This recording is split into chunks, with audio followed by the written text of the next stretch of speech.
नमस्कार दोस्तों, consumer awakening mission में आपका स्वागत है। फ्रेंड्स, आज हम बैंकिंग सिस्टम से रिलेटेड एक समस्या पर चर्चा करेंगे। ये समस्या हमें कंज्यूमर्स के क्वेश्चंस के माध्यम से बहुत बार बताई गई है और हमने उनका सॉल्यूशन भी कई वीडियोस में दिया है। किंतु आज हमारे सामने एक सुप्रीम कोर्ट का केस है। ये केस है मोहम्मद ज़बीर अहमद पिटिशनर हैं और पंजाब नेशनल बैंक रिस्पोंडेंट हैं, और इसका ऑर्डर सुप्रीम कोर्ट ने 10 सितंबर 2022 को किया है, रिसेंटली किया है।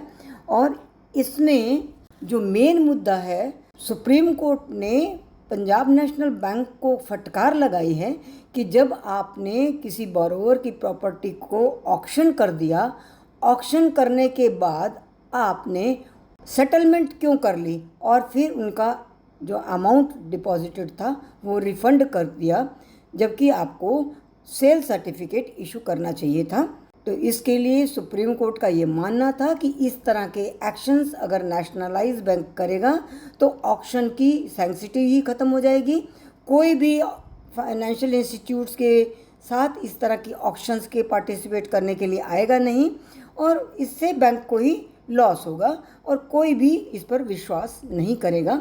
तो ये एक वार्निंग थी सुप्रीम कोर्ट की पंजाब नेशनल बैंक को, इस तरह से नहीं होना चाहिए और आपको बोरोवर के साथ जो भी डीलिंग्स हैं लीगली स्टेप टू स्टेप ठीक तरह से करनी चाहिए, ताकि बोरोवर कोई शिकायत लेकर कोर्ट में न आ जाए।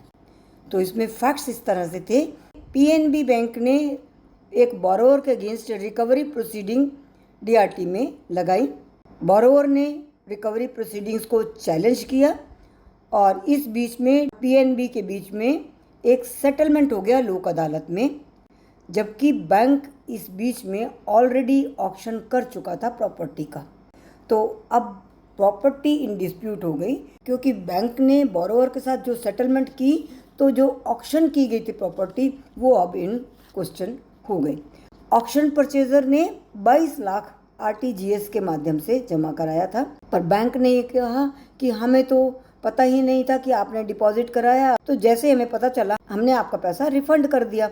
इससे क्या हुआ, ये लिटिगेशन शुरू हो गई और बैंक हाई कोर्ट में चला गया। हाई कोर्ट से जब बोरोवर को नोटिस मिला तो उसने उसके विरुद्ध ये एसएलपी सुप्रीम कोर्ट में लगा दी। अब कोर्ट ने ये सारी स्थिति को देखते हुए सबसे पहले तो बैंक को ये निर्देश दिया कि तुरंत आप अपनी रिट पिटिशन जो हाई कोर्ट में डाली है उसको वापस लीजिए और बोरोवर को फाइनल सेल सर्टिफिकेट इशू करिए जो उसने ऑक्शन में प्रॉपर्टी परचेज की है। ये तो इस केस का मसला था। अब हम आपको बहुत सारी ऐसी सिचुएशंस के बारे में बताएंगे जो ऑक्शन में परचेज की हुई प्रॉपर्टी पर सामने आती हैं और उसमें परचेज़र कितनी बुरी तरह से फंस जाता है। पहली सिचुएशन ये होती है कि ऑक्शन हो गई, पैसा भी ले लिया, पोजीशन नहीं दिया, और जो बोरोवर होता है वो किसी तरह से फोर्सिबली आकर अपने प्रॉपर्टी को पोजीशन में ले लेता है। ऐसी स्थिति में किसकी लायबिलिटी बनेगी? बैंक ने तो पोजीशन दिया नहीं, प्रॉपर्टी स्टिल बोरोवर की रही, लिटिगेशन स्टार्ट हो गई, तो इसमें बैंक ही रिस्पॉन्सिबल होगा इस डिस्क्रिपेंसी के लिए और सारे प्रोसीजर के लिए, क्योंकि उसने आधी अधूरा काम किया और उसका बोरोवर से पूरा मैटर सेटल ही नहीं हुआ था, पूरा प्रोसीजर फॉलो ही नहीं किया था। कोई ना कोई बात रह गई होगी जिससे बोरोवर ने आकर प्रॉपर्टी को फिर पोजेस कर लिया, तो ये मैटर फिर लिटिगेशन का हो जाता है। दूसरी स्थिति है, ऑक्शन कर दी, मनी भी ले ली, कीज़ भी दे दी, पर फिजिकल पोजीशन नहीं दिया। जब तक फिजिकल पोजीशन आप जाकर नहीं देते हो और सेल सर्टिफिकेट नहीं देते हो, तब तक प्रॉपर्टी बैंक के पास मानी जाएगी। और अगर बोरोवर आकर उसको पोजेस कर लेता है, फोर्सिबली उस पर अपनी ओनरशिप शो करता है, तो इसमें भी रिस्पॉन्सिबल तो बैंक ही होगा, क्योंकि बैंक ने तो पूरी तरह से पोजीशन या प्रॉपर्टी उसके हैंडओवर की ही नहीं है। तो तब भी बैंक अपनी रिस्पॉन्सिबिलिटी से जब भागता है तो फिर ये लिटिगेशन हो जाती है। तीसरी स्थिति है, ऑक्शन हो गई, पैसा भी ले लिया, पोजीशन भी दे दिया और रजिस्ट्रेशन भी हो गया, इसके बावजूद भी बोरोवर फोर्सिबली लॉक तोड़कर प्रॉपर्टी में एंटर कर जाता है। अब ऐसी स्थिति में किसकी रिस्पॉन्सिबिलिटी हो, ये एक बहुत बड़ा प्रश्न बन जाता है। हम आपको बता दें कि जो लॉ है, किसी भी प्रॉपर्टी का रजिस्ट्रेशन जब सब रजिस्ट्रार के यहाँ एक बार हो जाता है, उसको कैंसिल करने की जुरिडिक्शन या अधिकार सब रजिस्ट्रार को भी नहीं है, जब तक कि ये क्लियर ना हो जाए कि फ्रॉडुलेंटली कोई प्रॉपर्टी किसी ने ली है, ये कोई मिस इन्फॉर्मेशन थी या कोई भी इस तरह की बात थी जिसकी वजह से वो क्रिमिनल ऑफेंस की तरह से हो, तब वो प्रॉपर्टी सब रजिस्ट्रार कैंसिल कर सकता है। ऐसी स्थिति बहुत ही दुखदाई हो जाती है परचेज़र के लिए, क्योंकि रजिस्ट्रेशन हो गई और अब बोरोवर आकर प्रॉपर्टी को छोड़ता ही नहीं है। लिटिगेशन के कई पॉइंट्स हो जाते हैं कि बैंक ने प्रॉपरली नोटिस नहीं दिया, या नोटिस पहुंचा नहीं, या प्रॉपर टाइम नहीं दिया, या बोरोवर आया था उसकी बात सुनवाई नहीं की गई और बैंक ने जल्दी में ऑक्शन कर दिया। तो ये सारी स्थितियां हैं जो बैंक के प्रॉपर्टी ऑक्शन में परचेज़र को फेस करनी पड़ती हैं।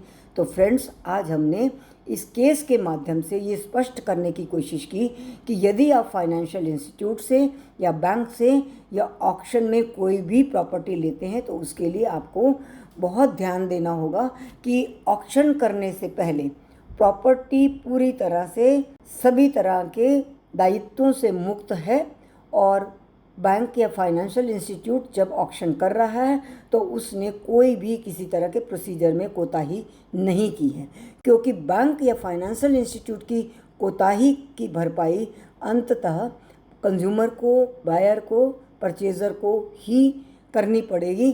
चाहे लिटिगेशन का अंत कुछ भी हो, कोई भी पार्टी जीते, किंतु लिटिगेशन स्टार्ट करना और उसको अंत तक पहुंचाना भी अपने आप में बहुत बड़ी कठिनाई है। इसलिए सारी दिक्कतों से बचने के लिए ऑक्शन परचेज़र को बहुत ध्यान से सारे प्रोसीजर को चेक कर लेना चाहिए। Thank you very much friends, आज के लिए इतना ही। फिर हम मिलेंगे इसी तरह के एक नए विषय के साथ। तब तक आज्ञा दीजिए। हमारे चैनल को यदि आपने सब्सक्राइब नहीं किया तो सब्सक्राइब कर लीजिए, ताकि हमारे फ्यूचर अपलोड्स आपको रेगुलरली मिलते रहें और हमारा आपका संवाद बना रहे। Thank you very much.